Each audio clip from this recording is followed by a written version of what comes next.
नमस्कार, स्वागत है आपका द न्यूज पर। मैं हूं आपके साथ शिप्रा सैनी।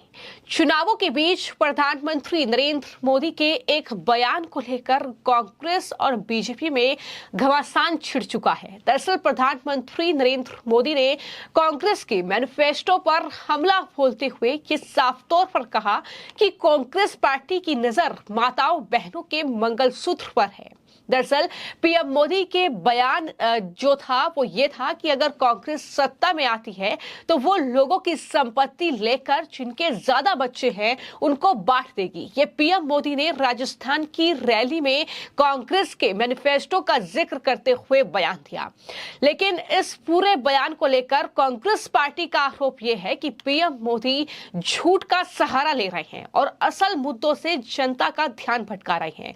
वहीं बीजेपी अब साफ तौर पर प्रधानमंत्री नरेंद्र मोदी के बचाव में उतर आई है और उसने मनमोहन सिंह का एक पुराना वीडियो क्लिप शेयर किया है, जिसमें यह साफ तौर पर कहा है कि दरअसल मनमोहन सिंह ने यह साफ तौर पर कहा था कि अगर कांग्रेस पार्टी सत्ता में आती है तो किस तरीके से जो है जमीनों का तमाम संपत्ति का आकलन होगा। ये तमाम बातें जो है बीजेपी की ओर से शेयर की जा रही है। लेकिन इस पूरे मामले को लेकर अब कांग्रेस पार्टी के जो महासचिव हैं जयराम रमेश से लेकर राज्यसभा सांसद कपिल सिब्बल और यहां तक कि इंडिया अलायंस के नेता संजय सिंह भड़क गए हैं और पीएम मोदी के साथ साथ चुनाव आयोग पर भी वो हमला बोल रहे हैं।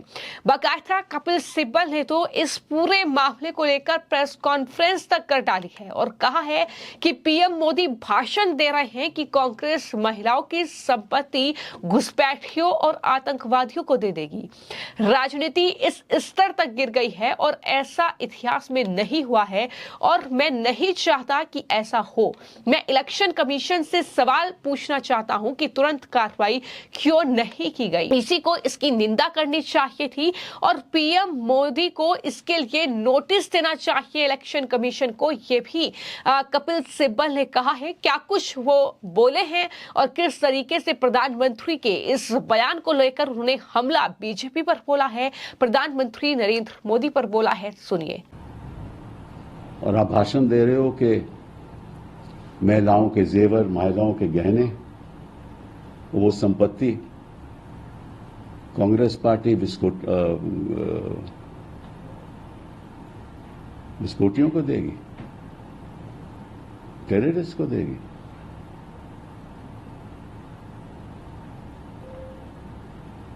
क्या 20 करोड़ लोग इस देश के मायना नहीं रखते?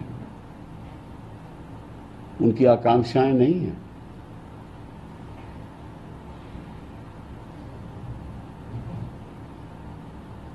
ये तो मैं समझता हूं कि इतनी गिरावट राजनीति में आ जाए ना तो इतिहास में कभी हुआ है हिंदुस्तान के, और ना मैं चाहता हूं हो। लेकिन एक सवाल मैं और पूछना चाहता हूं, वो ये है चुनाव आयोग से कि आपने तुरंत कोई कदम नहीं उठाया। क्यों नहीं उठाया? ये जो भाषण है इसकी आपको निंदा करनी चाहिए, मोदी जी को नोटिस देना चाहिए, चैनल्स को आदेश देना चाहिए कि यह भाषण दोहराया ना जाए। आपको पीनल कोड की धारा 153A में मुकदमा दर्ज करना चाहिए, क्योंकि चुनाव आयोग न भूल जाए कि उसने संविधान की शपथ ली है और इस अगर शपथ का वो उल्लंघन करेंगे और भेदभाव के साथ ऐसे भाषणों का साथ देंगे तो ये ना तो चुनाव आयोग के लिए ना देश के लिए ठीक होगा। तो न सिर्फ कपिल सिब्बल बल्कि इसके अलावा इंडी अलायंस के नेता संजय राउत भी पीछे नहीं रहे। उन्होंने भी प्रधानमंत्री पर हमला बोलते हुए ये कहा कि प्रधानमंत्री अब कार्यवाहक प्रधानमंत्री हैं। पीएम मोदी का हाथ अब माताओं बहनों के मंगलसूत्र तक जा रहा है। वो हार रहे हैं, इसलिए बौखलाहट में ये बयान दे रहे हैं। चुनाव आयोग पर भी संजय राउत ने हमला बोला है। देखिए, प्रधानमंत्री मोदी जी अब कार्यवाहक प्रधानमंत्री हैं। कोड ऑफ कंडक्ट लगने के बाद ना कोई मंत्री रहता है ना प्रधानमंत्री रहता है। वो अब भाजपा के नेता नरेंद्र मोदी है।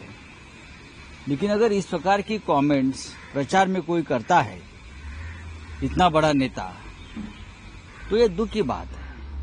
अब ये लोग मंगलसूत्र तक पहुंच गए हैं। हाँ, जिनको ज्यादा बच्चे हैं, जिसको कम बच्चे हैं, ये क्या प्रचार का मुद्दा है क्या? आप विकास के ऊपर क्यों नहीं बात करते? आप देश की सुरक्षा के ऊपर क्यों नहीं बात करते? आप राष्ट्रीय मुद्दे पर क्यों नहीं बात करते? 10 साल में आपने क्या किया है और आगे क्या करने जा रहे हैं, आप उसके ऊपर बात नहीं करते। ये जो इस प्रकार की भाषा अगर दूसरा कोई करता है तो आप क्या करते? मंगलसूत्र तक आप, हमारी बहनों की, माताओं की मंगलसूत्र तक आपका हाथ जा रहा है, उसका मतलब है आपका दिमाग पूरी तरह से बिगड़ गया है और आप हारने जा रहे हैं। आपको हार का डर सता रहा है और इसकी वजह से आपके मुंह से इस प्रकार की भाषा आती है। इलेक्शन कमीशन का जो लेटर आया है कि ये जो, और इलेक्शन कमीशन ने इस प्रकार की अगर कोई भाषा का इस्तेमाल करता है, हमारी पार्टी का जो गीत है उसमें भवानी माता का जिक्र आता है तो आपको तकलीफ है, हिंदू धर्म और हिंदू संस्कृति की बात आती है तो आपको तकलीफ है, और आप हमें उस शब्दों को बैन करने की बात करते हो। भवानी माता नहीं चलेगी, भवानी माता महाराष्ट्र में नहीं चलेगी तो छत्रपति शिवाजी महाराज की कुलदेवता है, आप उसके ऊपर ऑब्जेक्शन लेते हो। लेकिन प्रधानमंत्री का हाथ माता बहनों के मंगलसूत्र तक जाता है, आप ये नहीं दिखता है क्या इलेक्शन कमीशन को? तो आपने सुना संजय राउत को, और साथ ही जिस तरीके से राज्यसभा सांसद जो है कपिल सिब्बल, उन्होंने प्रधानमंत्री पर हमला बोला है। लेकिन प्रधानमंत्री ने जो कहा है, क्या वाकई वो सच है? क्या कांग्रेस पार्टी ने अपने मैनिफेस्टो में ये तमाम बातें कही हैं? तो मैं आपको जानकारी दे दूं कि कई ऐसे जर्नलिस्ट हैं और कई ऐसे सोशल मीडिया पर यूजर्स हैं जो साफ तौर पर ये कह रहे हैं कि प्रधानमंत्री ने कुछ भी गलत नहीं कहा है। चूंकि प्रधानमंत्री नरेंद्र मोदी ने इस रैली के दौरान जो कहा था, उसमें यह कहा था कि अगर कांग्रेस केंद्र में सत्ता में आती है तो वो लोगों की संपत्ति ज्यादा बच्चों वालों को बांट देगी। पीएम मोदी ने ये बात पूर्व प्रधानमंत्री मनमोहन सिंह के एक बयान का हवाला देते हुए कही, जिसमें उन्होंने ये कहा था कि देश के संसाधनों पर पहला हक अल्पसंख्यक समुदाय का है। लेकिन इसी के साथ जो मिस्टर सिन्हा हैं, उनकी तरफ से बाकायदा एक पोस्ट किया गया है एक्स पर, और उन्होंने बाकायदा मैनिफेस्टो में उन पॉइंट्स का जिक्र किया है जिसका हवाला देते हुए पीएम मोदी ने ये बात कही है। कांग्रेस पार्टी का घोषणा पत्र, जिसका पॉइंट नंबर जो 5 है, वो ये कहता है, जिसमें साफ तौर पर लिखा है कि हम अल्पसंख्यकों के खाते में पैसा जमा कराएंगे। ये कांग्रेस पार्टी के मैनिफेस्टो में है। पॉइंट नंबर 3 में ये लिखा है कि दरअसल वो अन्य समुदाय को भी EWS कोटे में शामिल करेंगे। इस बात का जिक्र जो है वो कांग्रेस पार्टी के मैनिफेस्टो में है। तो यही चीजें प्रधानमंत्री की ओर से इस रैली में कही गई हैं। इन दिनों जो लोग कांग्रेस छोड़कर के बाहर निकले हैं, वे एक बात बड़ी गंभीरता से बताते हैं। वो सारे लोग कह रहे हैं कि कांग्रेस अब कांग्रेस नहीं रही है। अब कांग्रेस अर्बन नक्सलों के कब्जे में चली गई है। कांग्रेस अब वामपंथियों के चंगुल में फंसी हुई है। तो हमारे एक मित्र ने उनको पूछा कि आप ये कैसे कहते हैं?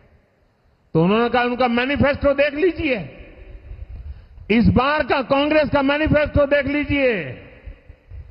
कांग्रेस ने अपने मैनिफेस्टो में जो कहा है वो चिंताजनक है, गंभीर है, और ये माओवाद की सोच को धरती पर उतारने की उनकी कोशिश है।